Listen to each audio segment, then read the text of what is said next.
Did you feel that you learned something new or unexpected during the day, as it was basically a conversation among citizens? And do you value this learning process, even though despite the weaknesses and limitations or comments in regards with the problems of the conversation or government framing, do you feel that this is invaluable in the context of the process?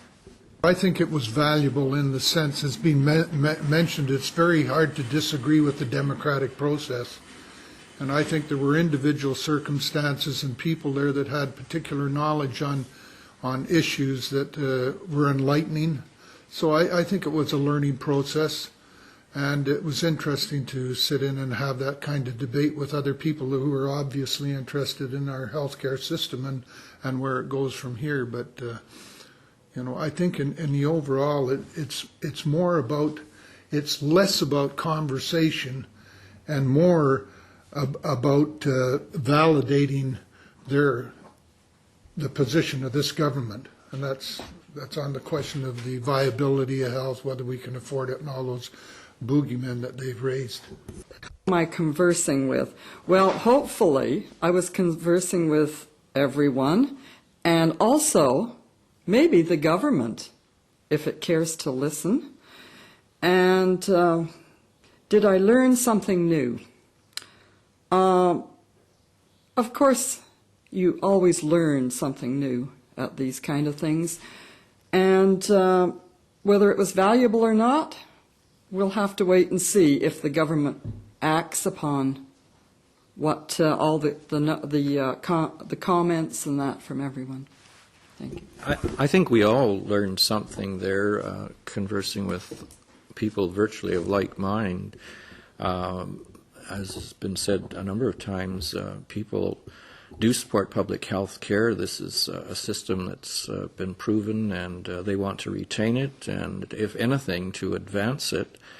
The original concept when health care was first set up a number of years ago was that it should be expanded in the future. Now, this hasn't happened. If anything, it's contracted. And I think through better management techniques and more efficient use of our healthcare dollars, we could certainly expand it to include dental care and pharma care completely 100% for 100% of the population.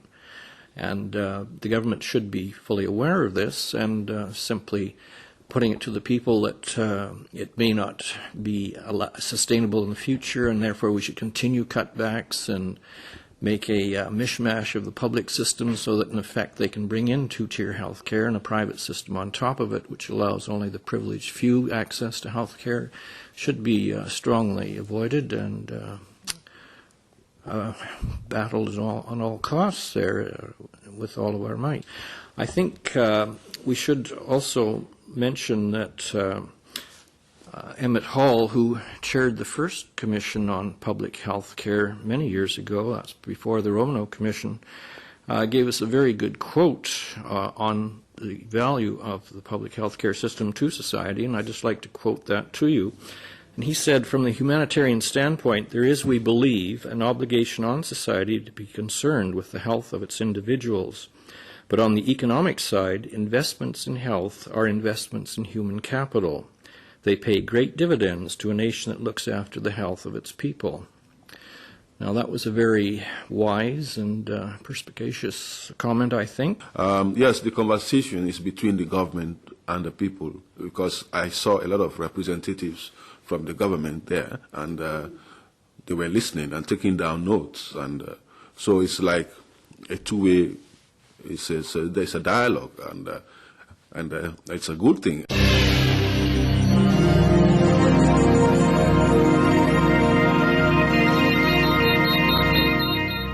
If you can change your vote when you change your mind, that is what democracy is all about. Now polling.ca. Perpetual democracy doesn't mean that you have to vote every day.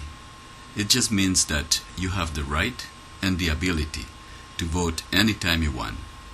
And that is what perpetual democracy is all about.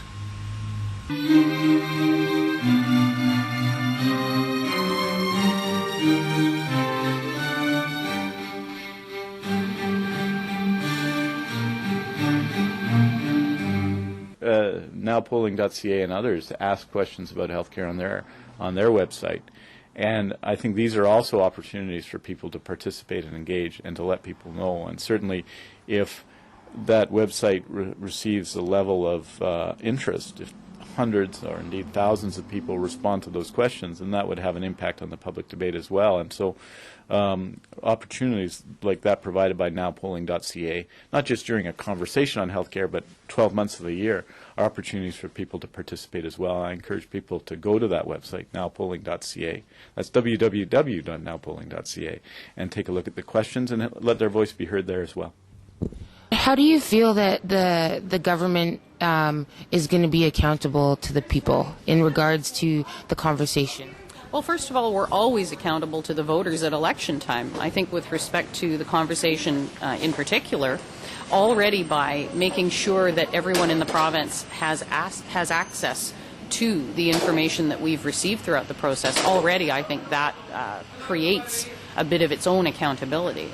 If we were instead to simply receive all the submissions and all the input without having that as public knowledge, then we could come out afterwards and say anything we wanted. Oh, this is what everybody says, or that's what everybody said.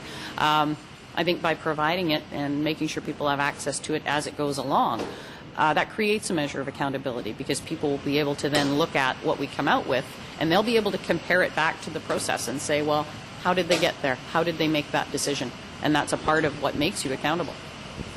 Do you feel that at the end of the day, if the government, the data that the government's collected is framed not to really reflect what was said in the conversations, or was only parts of the data that support their agenda are used, do you feel that citizens that participated in the conversation, as well as citizens and other members of BC or constituents, can hold the government accountable and use the conversation as a tool to foster government accountability? As to government accountability, I guess the final accounting will be in 2009 at the next provincial election.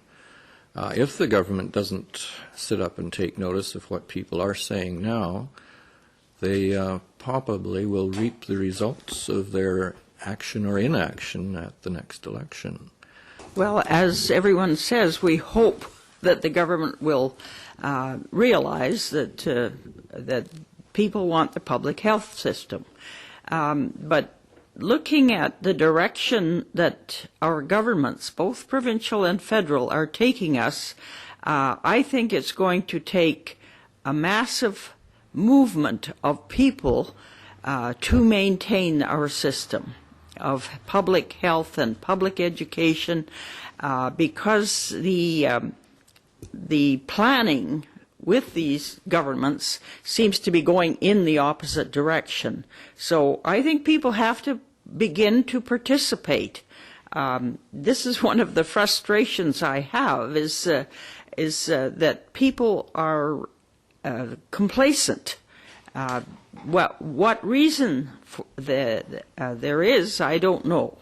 What is affecting people? Because in my lifetime, in the past, I've seen people much more involved in their society than they are today, and especially young people.